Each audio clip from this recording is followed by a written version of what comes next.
Hello, I'm Erik Wait, and this is lesson 6 in our study of covenant theology. And in this video, we'll be looking at the Mosaic Covenant. So hopefully you have watched the previous videos, because if you're starting with this one, you're sort of coming in the middle of the movie. We've been observing a fivefold structure of the covenant from the Adamic covenant, the Noahic covenant, the Abrahamic covenant, and now the Mosaic covenant. And we'll continue to see this structure in the Davidic covenant and then finally in the new covenant of Jesus Christ.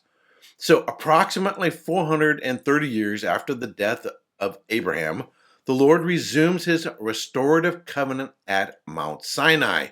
Like the Adamic covenant, the Mosaic covenant revolves around 10 commands, or more literally, 10 words, as we see in Exodus chapter 20, verses 2 to 17. We again see the fivefold covenant structure in the summary of the law, as well as in the 5 books of Moses, in which the name and acts of the Lord are declared, followed by the stipulations of the covenant and its accompanying signs. The structure of the Mosaic covenant. In summary, the fivefold structure of the Mosaic covenant is as follows. First is the king. That is the identification of the king. I am the Lord thy God. Exodus 20, verse 2.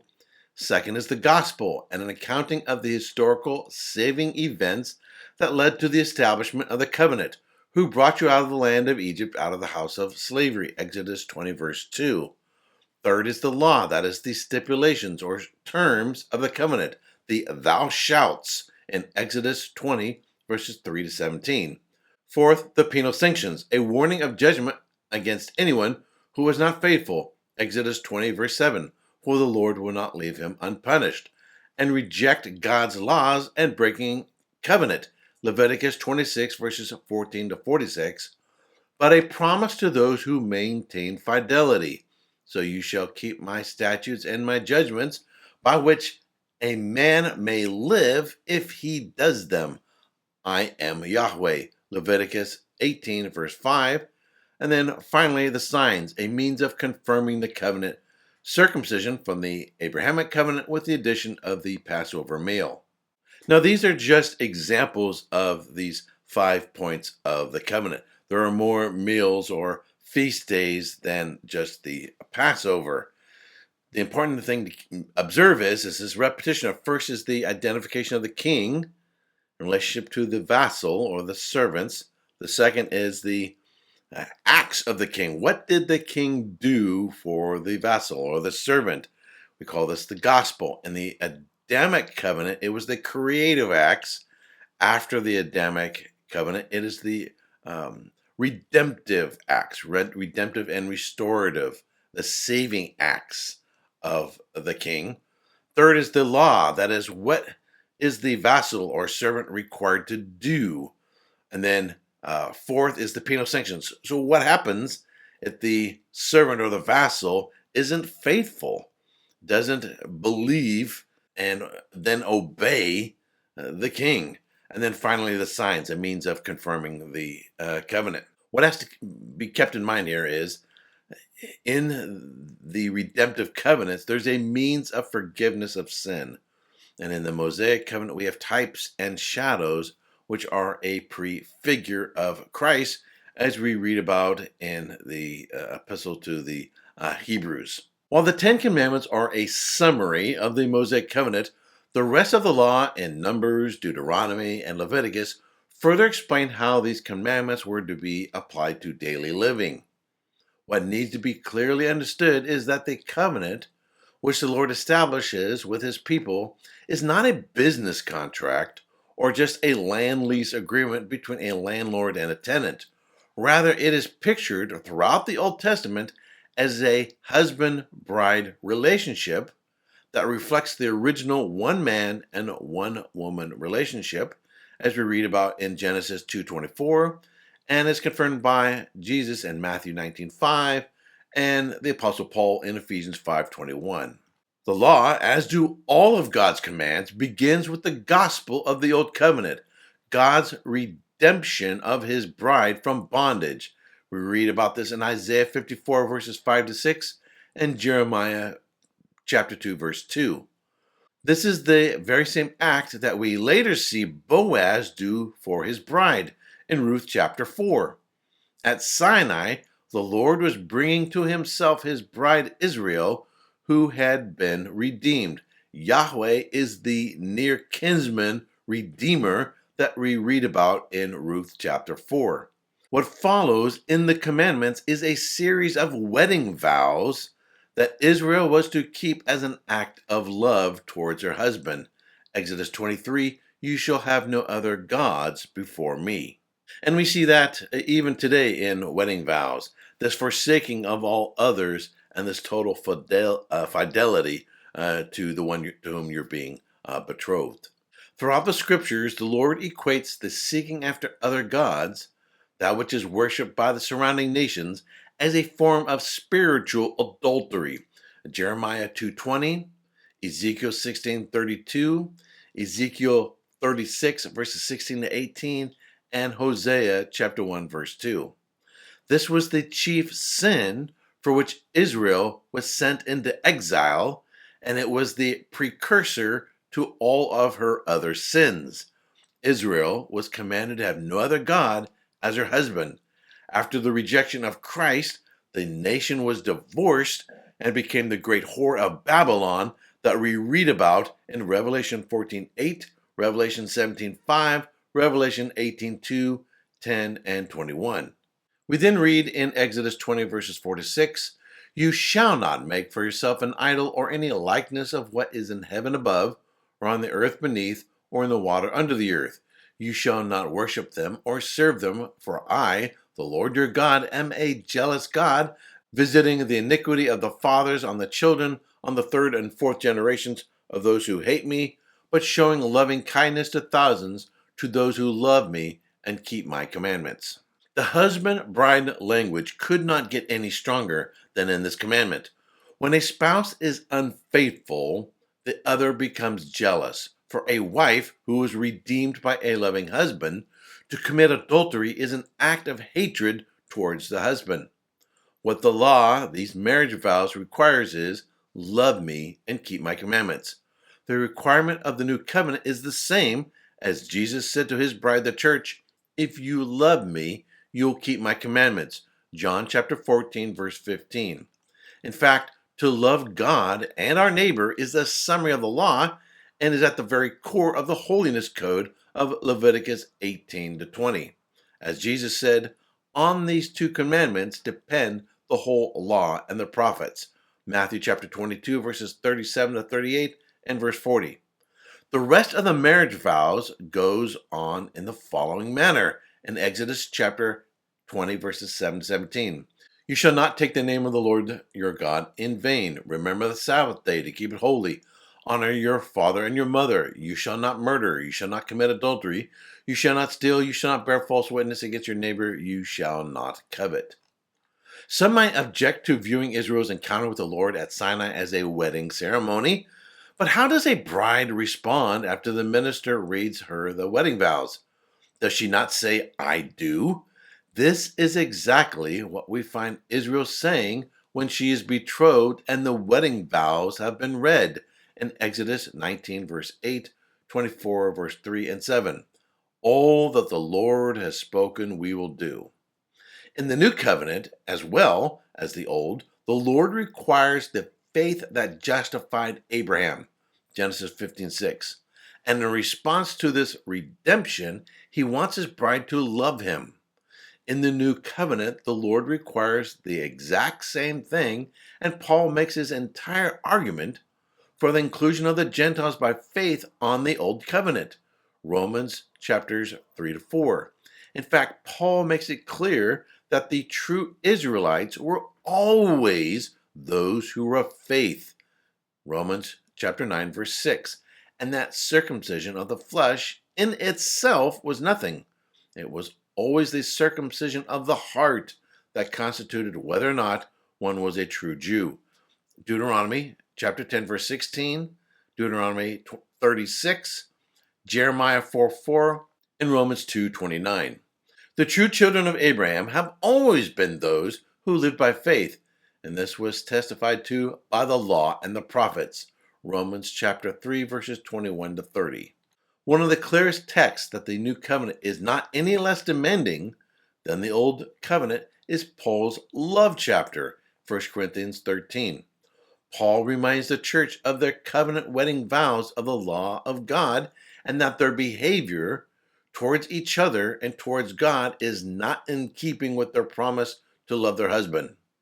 Until we understand God's commandments as our wedding vows, which are to be kept by faith and out of our love for Him, we will never clearly understand either the gospel or the law of God. We will continue to pit these two against each other as if we can somehow have Jesus as our Savior without also having Him as our Lord. In doing so, we will see Him as our Redeemer without seeking to submit and obey to Him as our husband. Ephesians 5:22. Taxonomy of the Mosaic Law. Taxonomy is a practice in science concerned with the classification or categorization. It is common for things to be classified in such a way as to make it understandable to a layperson for the ease of use. When one looks deeper into the subject, it becomes clear that such a classification system is overly simplistic and consequently inaccurate, and this can result in people perceiving a caricature of the subject rather than an accurate understanding of it. For example, wine is commonly categorized as being either white, red, or rosé. It is then asserted that red wine goes with beef, white wine goes with fish and poultry. This is asserted in countless articles and books on wine and food pairing. However, any thoughtful student of wine will quickly notice that wine can be almost clear as water, or with a faint tint of green. It can be golden, pink, garnet, violet, purple, and on some varietals, such as Cabernet Sauvignon, almost black, but is never actually white. Milk and Nagori sake are white, but not wine, even though Chardonnay, Riesling, and Sauvignon Blanc are all called white wines. Also, there are some low-tannin red wines, such as Pinot Noir and Gamay, that pair very well with fish and chicken. You may wonder, what does this have to do with understanding biblical covenants? Just as wine producers, merchants, and sommeliers have attempted to simplify wine for the average consumer, theologians have done the same thing with biblical covenants and the law of God. As we shall see, the common understanding of the covenants and the law of God as taught in confessions, catechisms, theology books, and subsequently sermons and Bible studies in the church is often far too simplistic. At best, it is often a caricature of what is actually revealed in the Bible. For example, the Westminster Confession of Faith, chapter 19, categorizes the law of God as moral, judicial, and ceremonial. It then asserts that the moral laws are still required to be observed, the judicial belong to the nation of Israel, and the ceremonial as the typological laws that prefigured Christ, which are now abrogated under the New Testament. While it can be appreciated that the confession is rightly acknowledging that certain laws in the Old Testament are not required to be observed in the New Covenant based on New Testament warrant, while others are still to be observed by Christians, these categories do not accurately represent what we find in Scripture regarding the law. The following is a simple overview of how to have a more accurate understanding of the law. The first is the typological laws. These are the laws which are types and shadows which prefigured Christ. We read about in Colossians 2:17 and Hebrews 10:1. These would be primarily those laws which are tied to the sacrificial system, which are no longer to be observed, having not only been abrogated, but made impossible to be observed with the destruction of the temple in 70 AD. These laws were pedagogical in nature, and as such had a designed obsolescence. We read about this in Galatians chapter 3, verses 23 to 25. Then we have the ethnic distinction laws. These are the laws which made a distinction between Jew and Gentile. between those who are in the covenant community and those who are outside of the covenant community.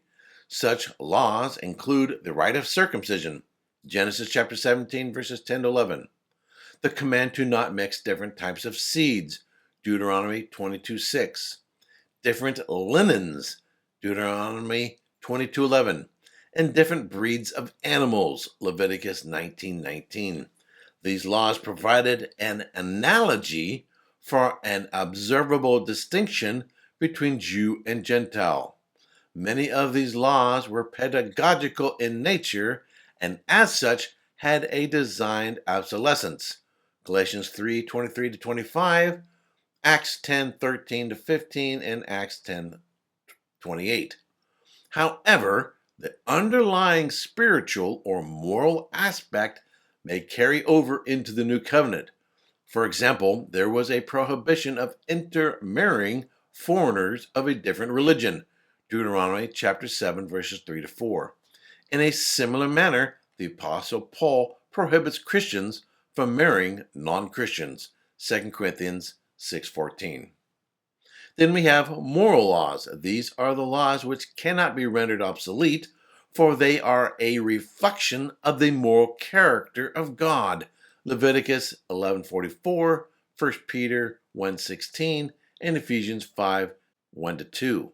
Another way to understand the laws is according to their social sphere and the leadership who is responsible for upholding those laws, such as family laws, Exodus 20:12, Ephesians 5:21 to 6:4, civil laws, Deuteronomy 17, verses 14 to 20, and ecclesiastical laws, Deuteronomy 16:18 to 17:20. Well, I will go more in depth in this an entire series on a course on the law of God. The Mosaic Covenant was not too difficult.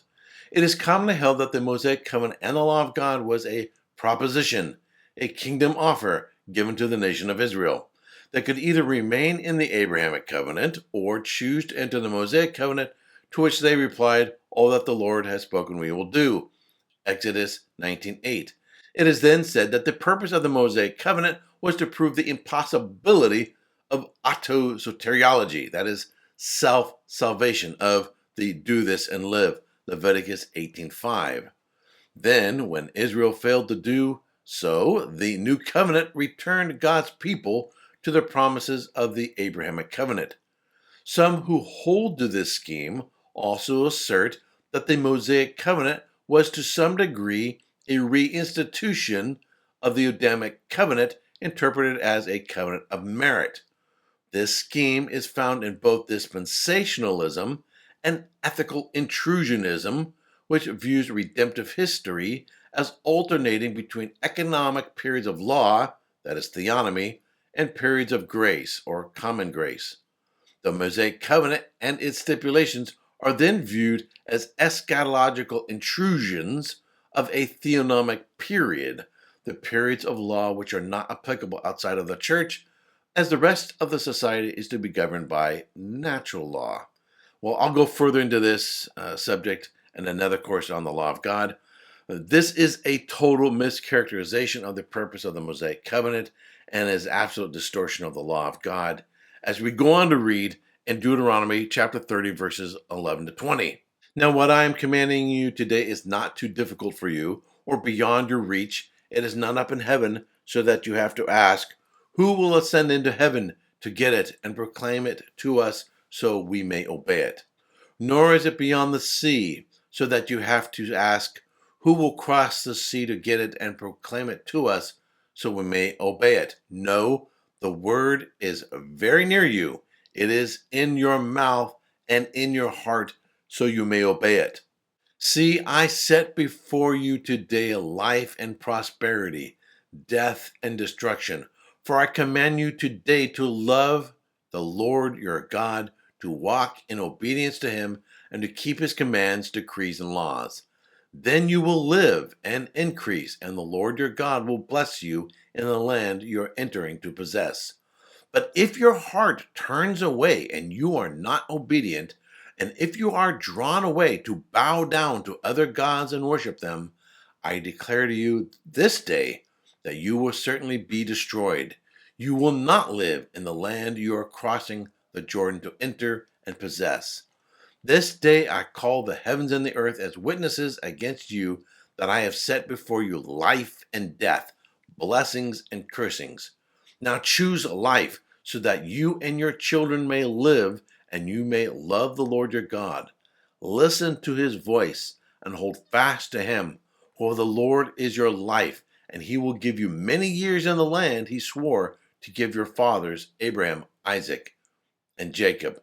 Deuteronomy chapter 30, verses 11 to 20, and we also read about this in Romans 10:8. If the Mosaic Covenant did not provide a sacrificial system with a mediatorial priest, a type and shadow of Jesus Christ, and only had do this, do that moral laws, then it would have been too difficult for anyone to obey. The weakness of the Mosaic Covenant was not in strictness of its moral requirements, but in its mere pedagogical nature in types and shadows. But more so, the problem was with the people. Moses had taken the people out of Egypt, but he did not take Egypt out of the people, as they were a stiff-necked people, always prone to spiritual adultery and wanting to be like the other nations.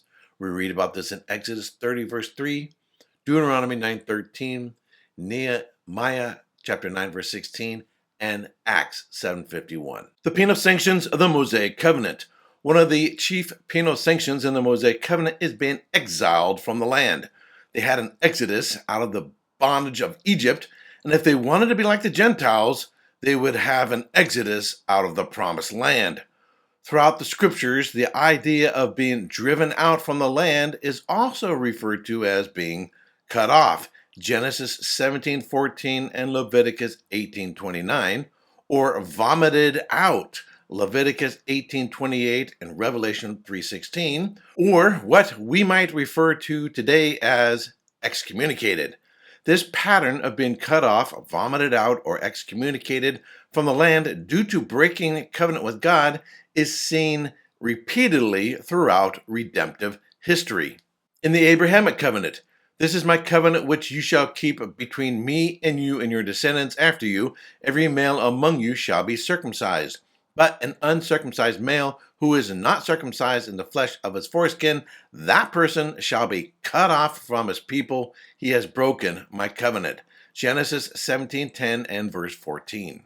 And in the Mosaic covenant, for whoever does any of these abominations, those persons who do so shall be cut off from among their people. Leviticus 18:29. And in the new covenant, behold then the kindness and severity of God. To those who fell, severity, but to you, God's kindness. If you continue in his kindness, otherwise you will also be cut off. Romans 11:22. Paul warns anyone who would preach a gospel contrary to the one he had already preached to them will be cut off, or anathema. Galatians 1 verses 8 to 9. Paul also states that he has judged the sinner who is violating Leviticus 18:8 and has been turned over. The Greek word is paradunai from paradidomai, to Satan for the destruction of his flesh so that his soul might be saved. 1 Corinthians chapter 5 verse 5. This is the exact same terminology that he uses concerning God's judgment on those who persist in their idolatry and subsequently they are turned over, paradoken, also from paradidomai, to various sins including men having sex with men and women with women, Romans 1:26. He then cites the law concerning the penal sanction of purging or cutting off the flagrant sinner. Remove the wicked man from among yourselves.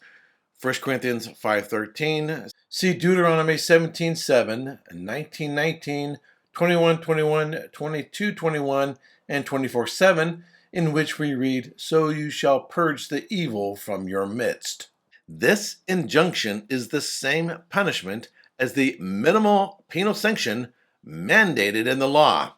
For whoever does any of these abominations, those persons who do so shall be cut off from among their people. Leviticus 18:29, within his ecclesiastical jurisdiction and with the authority given to him from Jesus Christ, Paul is carrying out the requirements of the law by enacting what we commonly refer to as the penal sanction of excommunication. Stiff-necked covenant breakers. As previously stated, in addition to being typological in nature, the reason why the Mosaic Covenant could not save was because it was made with a stubborn and rebellious people. When the Lord finished speaking to Moses on Mount Sinai, he gave him the 2 tablets of the covenant law, the tablets of stone inscribed by the finger of God. Exodus 31:18. As Moses was receiving the law, the people were engaged in syncretistic idolatry, worshiping the Egyptian god Apis and calling it the Lord while engaging in a pagan orgy. Exodus 32 verses 5 to 7. We then read, I have seen these people, the Lord said to Moses, and they are a stiff-necked people. Exodus 32:9. This general characterization of the nation of Israel would continue for the next 1400 years until the coming of Christ, as Moses said, for I know how rebellious and stiff-necked you are. If you have been rebellious against the Lord while I am still alive and with you, how much more will you rebel after I die? Deuteronomy 31:27. Likewise, before they stoned him, Stephen told the high priest and the Jews, you men who are stiff-necked and uncircumcised in heart and ears are always resisting the Holy Spirit. You are doing just as your fathers did. Which one of the prophets did your fathers not persecute? They killed those who had previously announced the coming of the righteous one. And you have now become betrayers and murderers of him. You who received the law as ordained by angels, yet did not keep it. Acts chapter 7, verses 51 to 53. The inevitable exile. In the covenant given to Moses, we see not only its requirements, promises, and consequences for failure to believe and obey, but also the spiritual condition of the majority of the people. There is an inevitable trajectory of the nation of Israel as Moses is told that they will become apostate and go into exile. Deuteronomy 31 verses 15 to 21. Then the Lord appeared at the tent in the pillar of a cloud, and the cloud stood over the entrance to the tent. And the Lord said to Moses, you are going to rest with your ancestors, and these people will soon prostitute themselves to the foreign gods of the land they are entering. They will forsake me and break the covenant I made with them. And in that day I will become angry with them and forsake them. I will hide my face from them, and they will be destroyed. Many disasters and calamities will come on them, and in that day they will ask, have not these disasters come on us because our God is not with us? And I will certainly hide my face in that day because of all their wickedness in turning to other gods. Now write down this song and teach it to the Israelites and have them sing it, so that it may be a witness for me against them.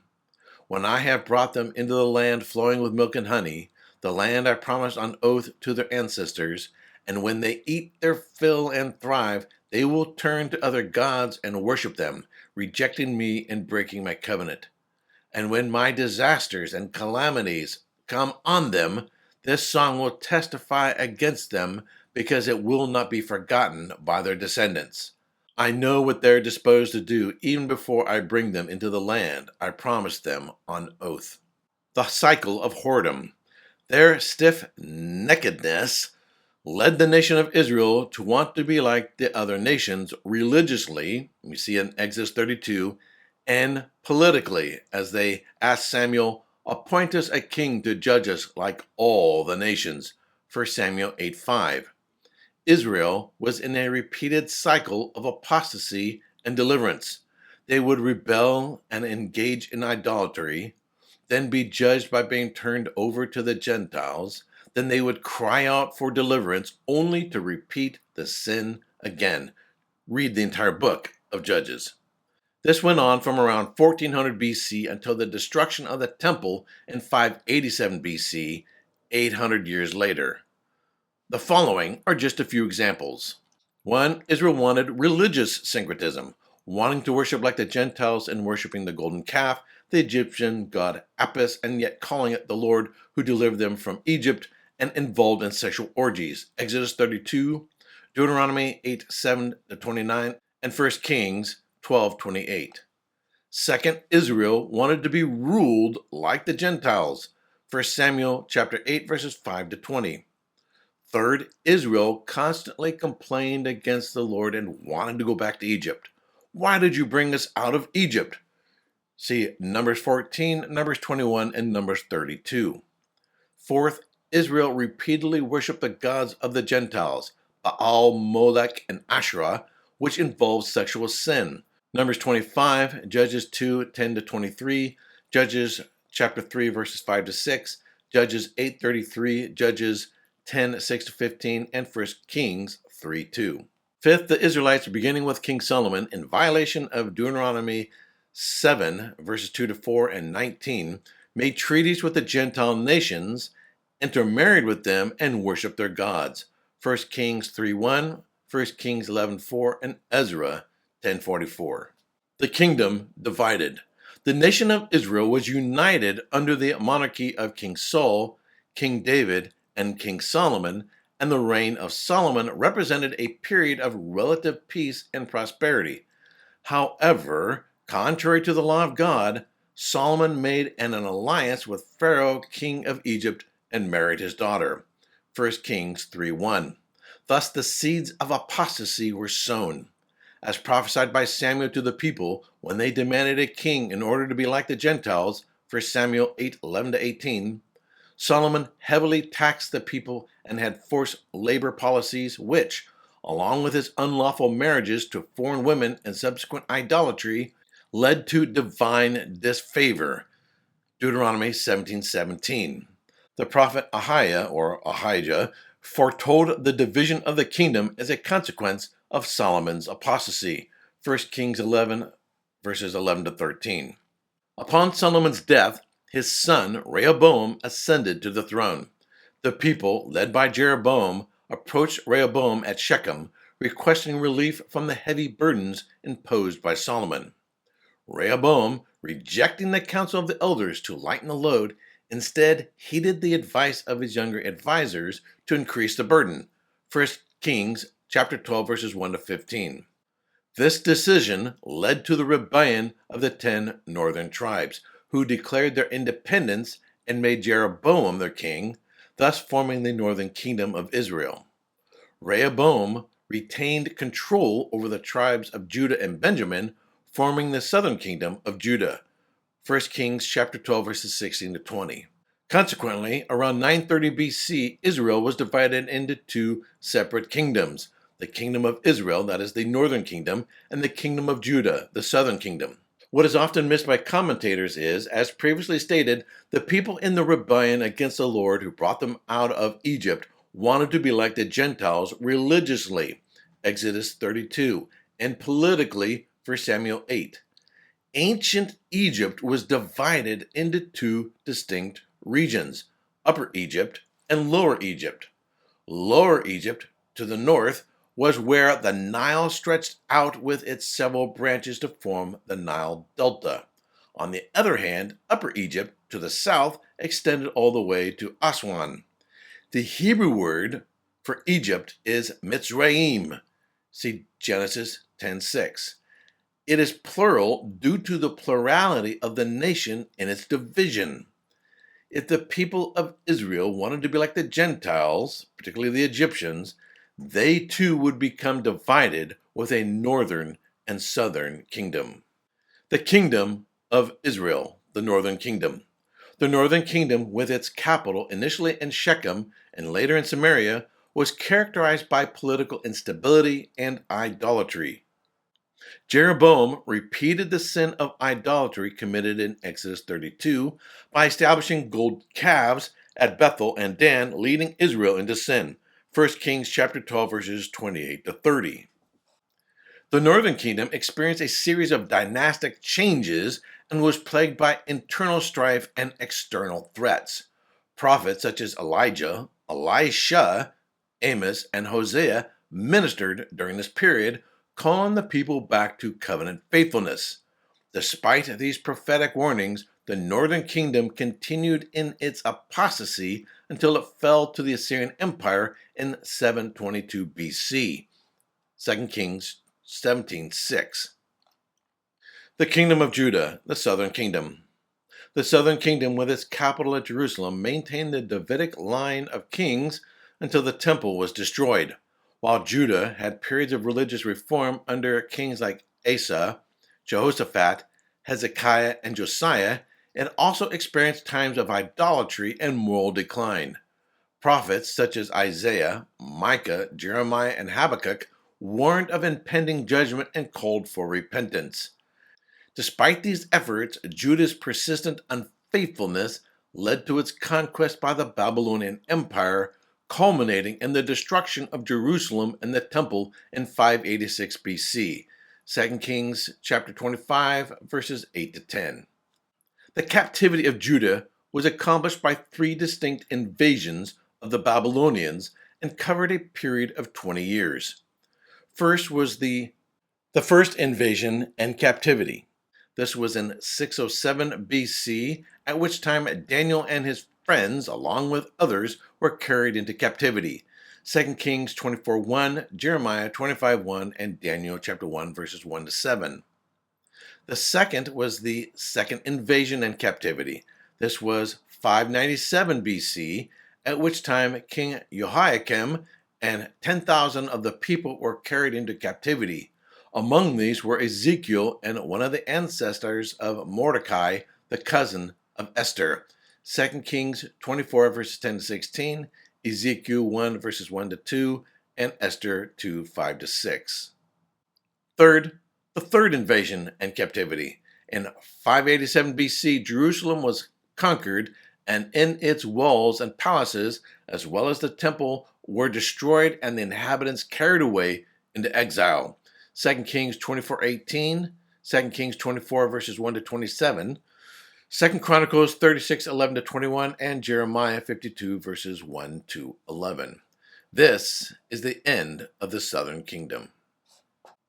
So from here, we have about a 400-year gap between the end of the Old Testament canon and the New Testament canon, with the beginning of the earthly ministry of Jesus Christ and the New Covenant.